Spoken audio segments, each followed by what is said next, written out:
What is good, guys? Welcome back to the vlog.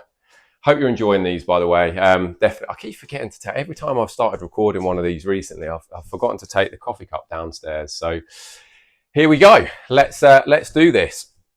Yeah, had a decent weekend. It is Monday, so I'm recording this first little bit on the Monday morning. What I'm then going to show you in the next set of clips is the weekly food shop from last week. So enjoy that.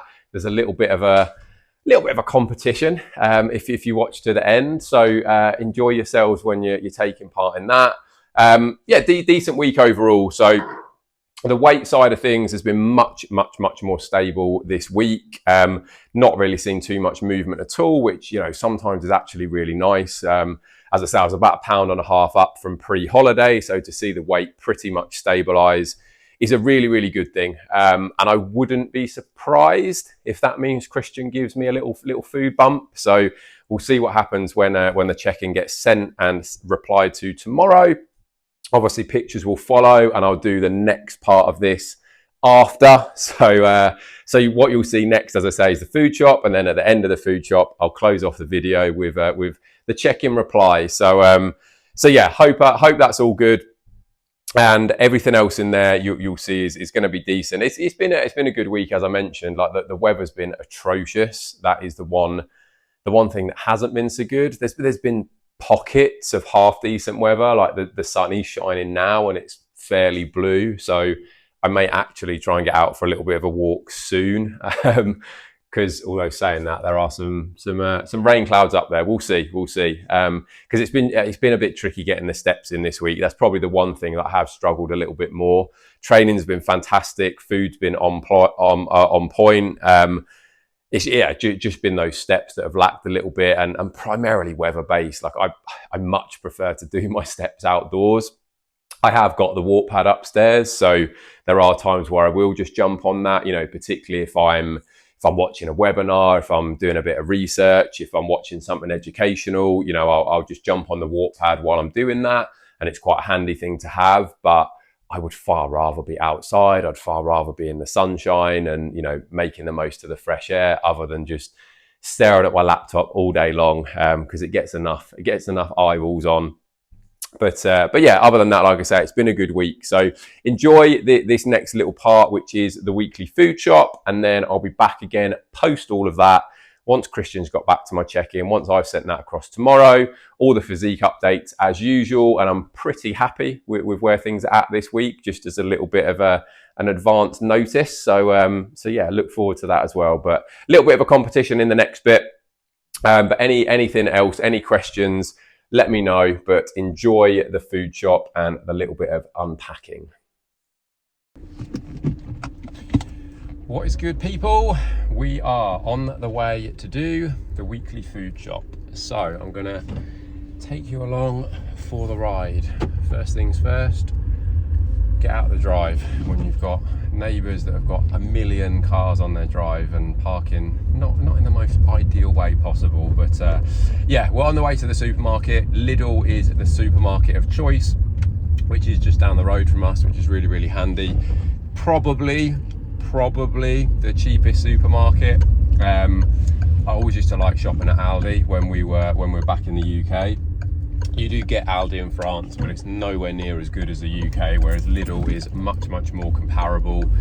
And I just tend to find their stuff good. Like, you know, their fruit and vegetable selection generally pretty good, lasts a pretty decent length of time, which is always nice. You know, nothing worse than when that just seems to disappear and it fades after having it for a day.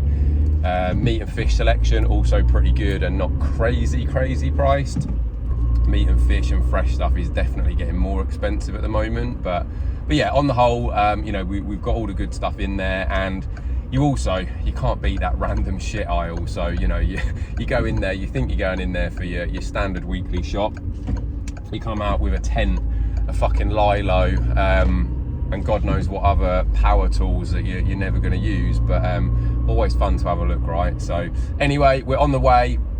We'll get that done, and then once I'm back home, I'll do a little unpacking and show you what the typical weekly shop consists of.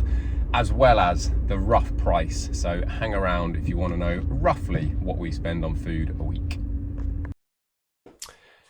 So here we go. That is the food shop done. I'm going to take you through what we've bought. Let me just clear a bit of space on the worktops. So as we know, actually, I'm going to save that one. We needed some kitchen roll. So kitchen roll is purchased.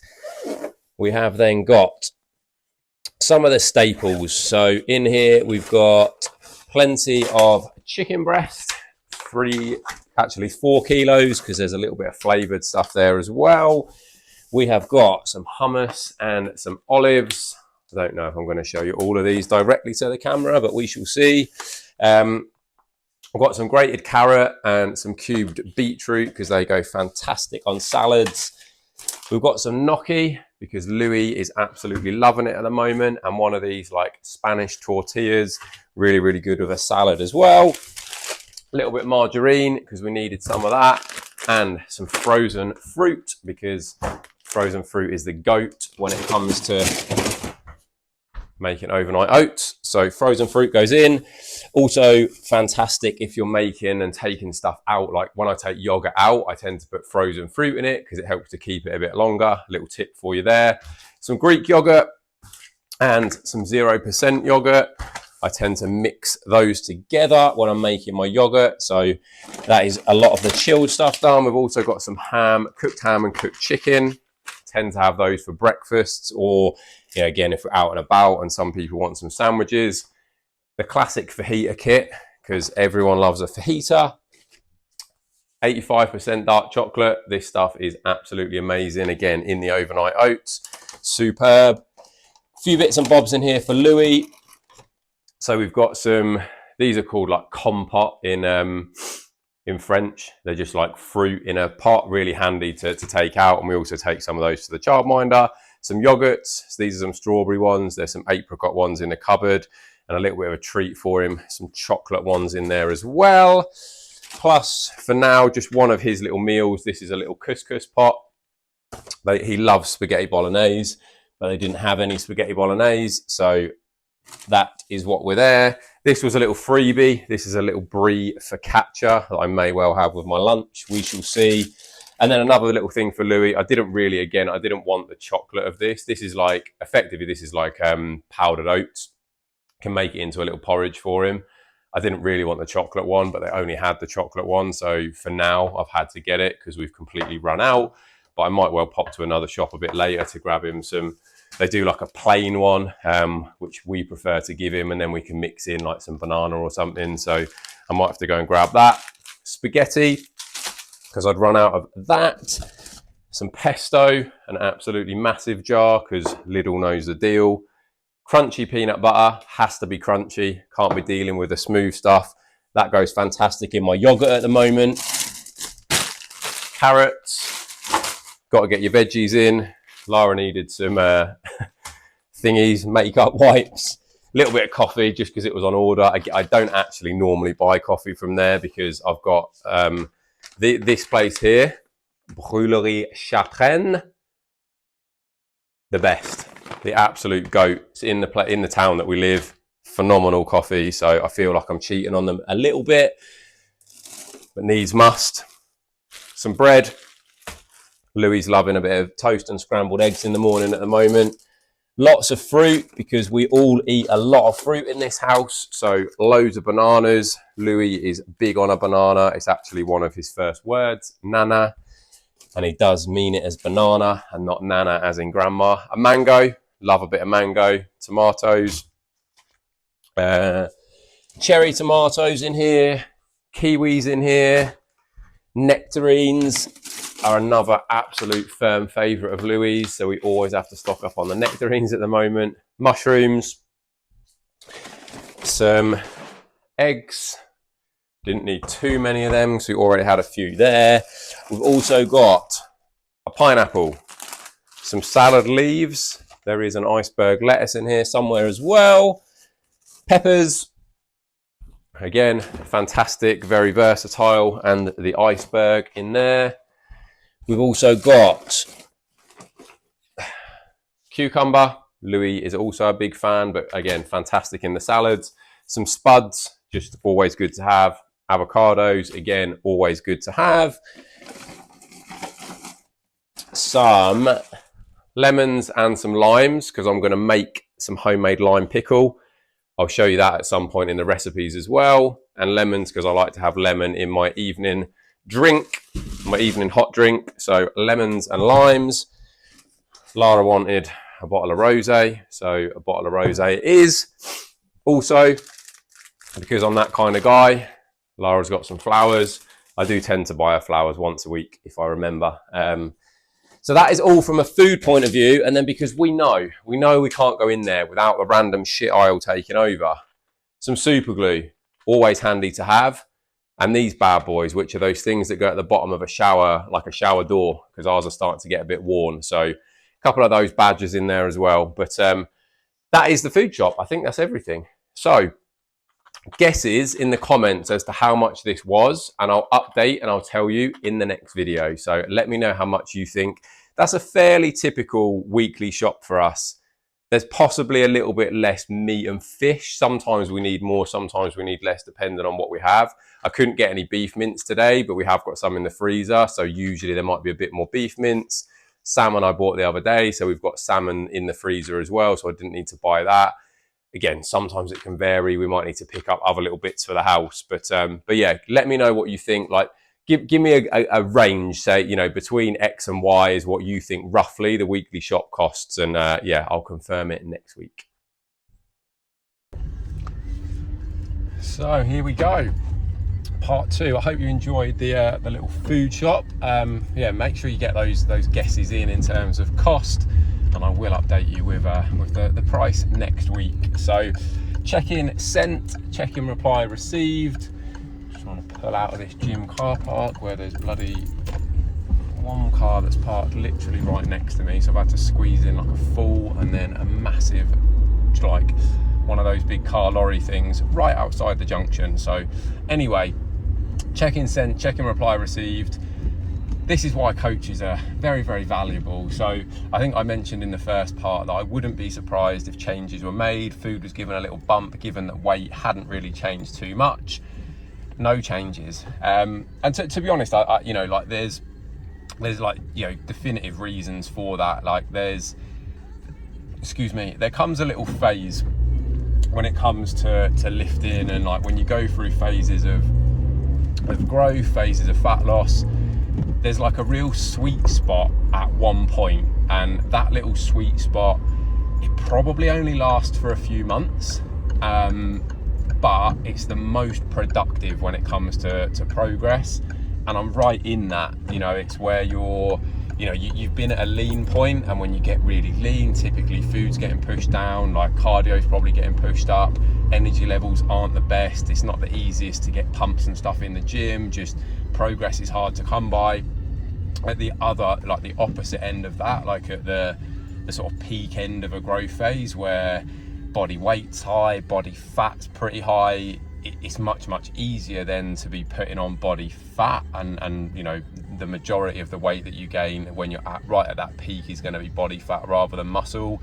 You're also then at like that weird point where like you feel heavy, and it's actually quite hard to make progress from that point of view, just because your like general fitness levels feel pretty rubbish. I've certainly been in those phases before, and I try and keep myself much leaner in my growth phases generally now. I try not to push up too heavy. You know, I've been at points peak growth before where I've pushed up like 30, 40, 45 pounds, and that's a lot of weight for my body to take. And you know, a lot of that was body fat. So I'm in that phase, and as I say, it tends to only last a few months. Obviously it varies person to person, it depends how you take it, but actually just maximizing it, you know, not rushing things, small amounts of progress, you know, not looking to just chase body weight up. If progress is happening, you know, if lifts are going well, if body weight's creeping up gradually, everything else feels good, digestion's good, sleep's good, motivation's good, energy levels are good, just absolutely rinse it, you know, and it's important to do that. And so that is definitely where, you know, having that second pair of eyes comes in. Would it have been wrong to make a little adjustment and push food up? No, but equally staying where we're at, just maximising the progress we can make with these current levels of calories and everything else that's going on at the moment. Why not just make the most of it? So no changes.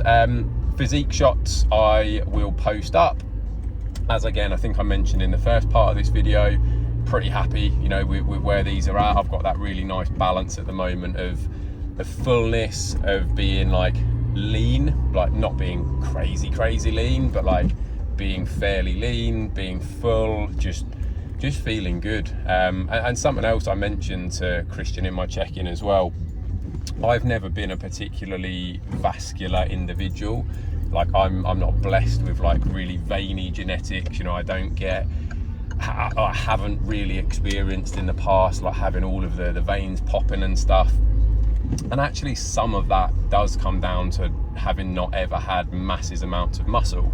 The more muscle you have, generally the more of that vascularity you're going to see, because there's more muscle for your body to pump the blood around. So the fact that I'm starting to see more vascularity, experience that, is also a really good sign that muscle's being added. So all in all, a very good week this week. Check-in really happy with. Check-in reply, as mentioned, is just continue to do more of the same. I'm just stuck behind a learner driver at the moment who's driving extremely slowly. Very nervy. I do worry about some learner drivers. I know we will have to start somewhere, but yeah, some of them you do wonder if they're ever going to get the confidence to actually drive by themselves. But anyway, decent check-in. I'll leave this one here. Hope you've enjoyed this video. Don't forget to fire over those guesses when it comes to the food shop, and I'll confirm that next week in the video.